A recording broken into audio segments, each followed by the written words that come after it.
লোকসভা ও বিধানসভা আসন সবচেয়ে বেশি, সেখানে তৃণমূলের বরাবরের শক্ত মাটি তার বলার অপেক্ষা রাখে না। সেই উত্তর 24 পরগনায় অভ্যন্তরীণ কোন্দলে বারবার জেরবার হয়েছে ঘাসফুল। আর এই ছবি বদলাতে 26-এর আগে শীর্ষ নেতৃত্বের নজর এবার জেলার বুথ স্তরের সংগঠনে। তৃণমূলের নজর তৃণমূলে।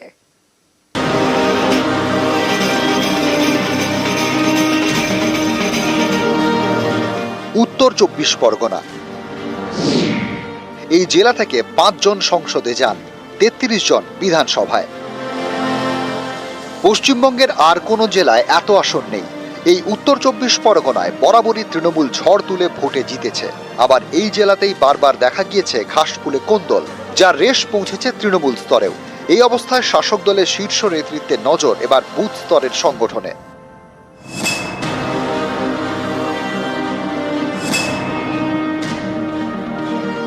নেতারা নিশ্চয়ই আছেন, কিন্তু উপরে মমতা বন্দ্যোপাধ্যায় আছেন। আর মমতা বন্দ্যোপাধ্যায়ের উন্নয়ন বার্তা লড়াই যারা মানুষের কাছে নিয়ে যাচ্ছেন তারা হচ্ছে বুথ সামলান, শহর বা গ্রামের প্রত্যন্ত এলাকায় ডোর টু ডোর মানুষের সঙ্গে নিবিড় জনসংযোগ রাখেন, দেয়াল লেখেন, মানুষের কাছে সমস্ত জিনিসটা নিয়ে যান। ফলে বুথে যারা কাজ করেন, গ্রাসরুটে প্রকৃত তৃণমূল স্তরের কর্মী যারা, তারাই তৃণমূল কংগ্রেসের আসল সম্পদ। তাদের উপর দাঁড়িয়েই মূল্যায়নটা হওয়া উচিত। উত্তর 24 পরগনায় 33টি বিধানসভা আসন। 21-এর বিধানসভায় এর মধ্যে 28টিতে জয়ী হয় তৃণমূল, 5টিতে বিজেপি। 24-এর লোকসভা ভোটেও উত্তর 24 পরগনায় তৃণমূলের জয় জয়কার। জেলায় 5টি লোকসভা আসন, 4টিতে জয়ী হয় তৃণমূল, শুধুমাত্র বনগাঁয় বিজেপি। এই সাফল্য সত্ত্বেও উত্তর 24 পরগনায় অভ্যন্তরীণ কোন্দলে বারবার বিড়ম্বনায় পড়েছে রাজ্যের শাসক দল। কখনো ব্লকের নেতাদের সঙ্গে জেলার নেতাদের দ্বন্দ্ব, কখনো বিধায়কের উপর হামলা। একটা সময় ছিল যখন এই উত্তর 24 পরগনায় সংগঠন দেখতেন জ্যোতিপ্রিয় মল্লিক। পরবর্তীতে সংগঠনের কাজ দেখতে তৈরি করা হয় নতুন টিম। তাতেও কোন্দল থামেনি, যার রেশ পৌঁছয় নিচু স্তরেও। 26-এর আগে এই সমস্যা মিটিয়ে দলকে এক সুরে বাঁধতে চাইছেন তৃণমূল শীর্ষ নেতৃত্ব। তাঁরা এবার ঠিক করেছেন নিচু থেকে উঁচুর দিকে যাবেন, অর্থাৎ বুথ স্তর থেকে কোন্দল মেটানোর কাজ শুরু হবে। তারপর ধাপে ধাপে সংগঠনের উপরের দিকে সমস্যা মেটানো হবে। এভাবে বুথ স্তরে জোর, কারণ তৃণমূল শীর্ষ নেতৃত্ব মনে করে বুথ যার ভোট তার। শীর্ষ স্তর থেকে জেলার দায়িত্বপ্রাপ্ত নেতাদের নির্দেশ দেওয়া হয়েছে, প্রতিটি বুথ এলাকায় বাড়তি নজর দিতে হবে। হেরে যাওয়া বুথগুলিতে বেশি করে নজর দিতে হবে। বুথ স্তরের কর্মীদের নিয়ে ওইসব এলাকায় বাড়িতে বাড়িতে যেতে হবে। বুথ স্তরের প্রত্যেক নেতার কাছে পৌঁছতে হবে। নিয়মিত যোগাযোগ রাখতে হবে। দল সম্পর্কে বুথ স্তরের নেতাকর্মীরা কি বলছেন তা লিখে রাখতে হবে। রাজনৈতিক কর্মসূচিতে বুথ স্তরের নেতাকর্মীদের আরো বেশি করে যুক্ত করতে হবে। সরাসরি প্রকল্পের সুফল বুথ এলাকায় পৌঁছেছে কিনা তার রিপোর্ট নিতে হবে। উপরের স্তরে যে ধরনেরই বদল আসুক না কেন, আসলে নির্বাচনী জয় পরাজয়ের ক্ষেত্রে গুরুত্বপূর্ণ ভূমিকা গ্রহণ করেন বুথ স্তরের নেতারাই।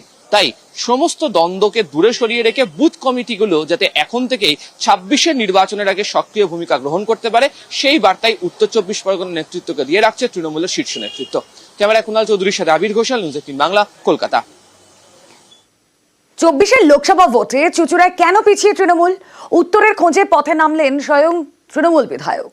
26-কে লক্ষ্য করে চুঁচুড়ার মন বুঝতে ময়দানে অসিত মজুমদার। বিধায়ককে সামনে পেয়ে পঞ্চায়েত পরিষেবা নিয়ে নানা ক্ষোভের কথা জানালেন স্থানীয়রা। 24 থেকেই নজর 26-এ, প্রস্তুতি শুরু তৃণমূলের। পিছিয়ে থাকা এলাকায় পথে বিধায়ক। বিধায়ককে কাছে পেয়ে অনেকেই জানালেন নানা অভাব অভিযোগের কথা। আমি আজকে আপনাকে সব বললাম, এবার যদি কাজ হয় তো ভালো। আমরা দরকার হলে আমরা সদস্য পরিবর্তন করতে চাই, প্রধানকে পরিবর্তন করতে। নর্দমা আর হাই ড্রেনটা আমার খুব বিশেষ প্রয়োজন। হুগলি লোকসভা কেন্দ্রের মধ্যে পড়ে চুঁচুড়া বিধানসভা আসন। 24-এর লোকসভা ভোটে হুগলিতে জিতেছেন তৃণমূলের রচনা বন্দ্যোপাধ্যায়। তবে এই লোকসভা ভোটের ফলের নিরিখে চুঁচুড়া বিধানসভা আসনে 8,264 ভোটে বিজেপির থেকে পিছিয়ে তৃণমূল। এই অবস্থায় উৎসবের মরশুম শেষ হতেই পথে নেমে পড়েছেন চুঁচুড়ার তৃণমূল বিধায়ক অসিত মজুমদার। প্রথম দিনে অসিত মজুমদার যান কোদালিয়া 1 নম্বর গ্রাম পঞ্চায়েত এলাকায়। এই এলাকায় রাস্তা, নিকাশি সহ একাধিক বিষয় নানা অভিযোগ। তৃণমূল বিধায়ককে সামনে পেয়ে অনেকেই নানা বিষয়ে তাদের অভাব অভিযোগের কথা বলেন। এখান থেকে ওইটুকু ট্রেনে দিলেই হবে তো? হ্যাঁ, এটা এইটুকু আছে, ওইখানে গলি নর্দমা আছে, রাস্তা আছে, অনেক আছে। টোটাল গলি আছে এখানে। যে কথাগুলো মানুষ বলছে সেগুলো একদম পুরোপুরি ঠিক। যারা এখানে দায়িত্বে আছে পঞ্চায়েতে, তারা আমাকে সঠিক তথ্য দেয়নি। পঞ্চায়েতে বসবো, পঞ্চায়েতের যারা মেম্বার, প্রধান, উপপ্রধান, তাদের নির্দেশ দেবো কিভাবে চলতে হবে। এরপর দেবীপুর এলাকার একটি অঙ্গনবাড়ির সামনে পৌঁছন বিধায়ক অসিত মজুমদার। অঙ্গনবাড়ির শিক্ষকের বিরুদ্ধে নালিশ করেন এলাকাবাসী।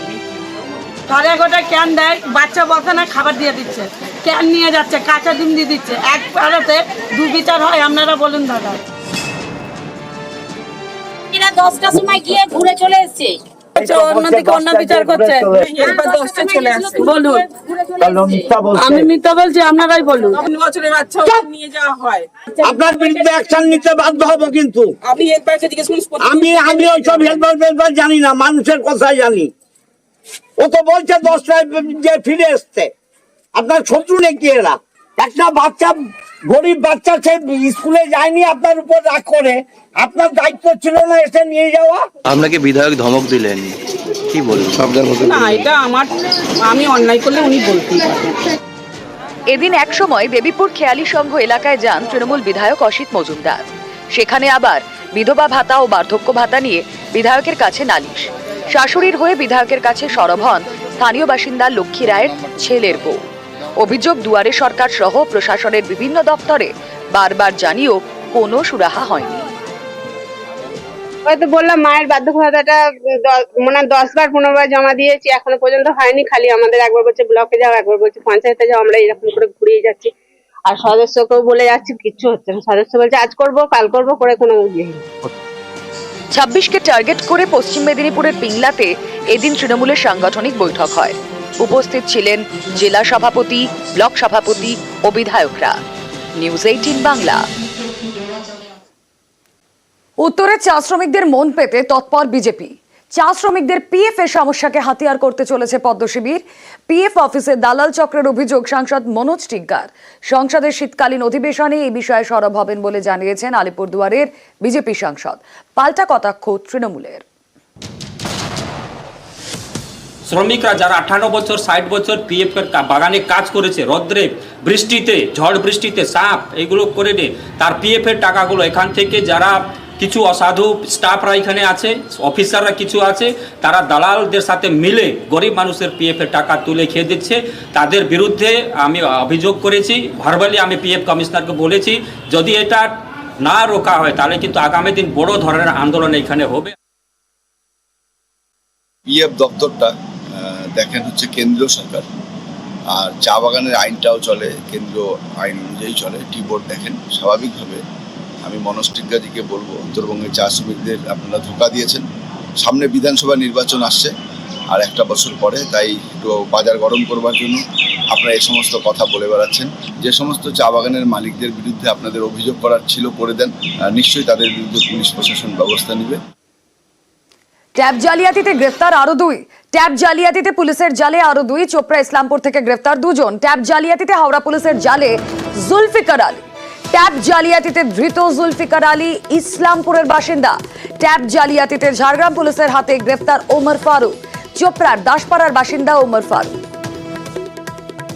একটা কেসে জুলফিকার আলী এবং আরেকটা কেসে ঝাড়গ্রামের কেসে ওমর ফারুককে ফরওয়ার্ড করা হয়। দুটো কেসে ট্রানজিট রিমান্ডের প্যাড চাওয়া হয়, দুটো কেসেই 2 ডেজ করে ট্রানজিট রিমান্ডের প্যাড অ্যালাউ করেছে। জুলফিকার আলী রয়েছে, এর অ্যাকাউন্টে টাকা ক্রেডিট হয়েছে এবং এই অ্যাকাউন্ট উইথড্র হয়েছে। ডিউরিং ইনভেস্টিগেশনে জানা যাচ্ছে যে এর আগে তমলুক পিএস কেস কানেকশনে মনসুর আলমকে অ্যারেস্ট করা হয়েছিল, যিনি হলো এই ট্যাপ সংক্রান্ত কেসে master mind, one of the master mind. তার সঙ্গে এর ওয়েল নন পারসন মনসুরের কথা অনুযায়ী জুলফিকার অ্যাকাউন্ট প্রোভাইড করেছে এবং সেই অ্যাকাউন্টে টাকা ক্রেডিট হয়েছে। আর এবার ট্যাব তদন্তে নজরে বাবর। পুলিশের নজরে চোপড়ার বাসিন্দা বাবর 2018 ন্যাশনাল স্কলারশিপের টাকা হাতানোয় গ্রেফতার কেরল পুলিশ পাকড়াও করে বাবরকে। ট্যাব জালিয়াতিতেই বাবরের কি যোগ জানাবেন অমিত, প্রতিনিধি রয়েছেন সঙ্গে অমিত। ইতিমধ্যে বাবরের খোঁজ করা হচ্ছে, কারণ তদন্ত করতে যে তদন্তকারী আধিকারিকরা বিভিন্ন গ্যাং সম্পর্কে তারা খোঁজ খবর নিচ্ছিলেন, সেই জায়গা থেকে তারা জানতে পারেন চোপড়ার বাসিন্দা বাবর, যার নাম উঠে আসছে, তিনি এই মুহূর্তে রাজ্য পুলিশের নজরে রয়েছেন। তিনি কেরলের 2018 সালে গ্রেফতার হয়েছিলেন এবং সেখানকার ন্যাশনাল স্কিম স্কলারশিপের যে টাকা, সেই টাকা হাতানোর ক্ষেত্রে বাবরের কিন্তু ভূমিকা ছিল।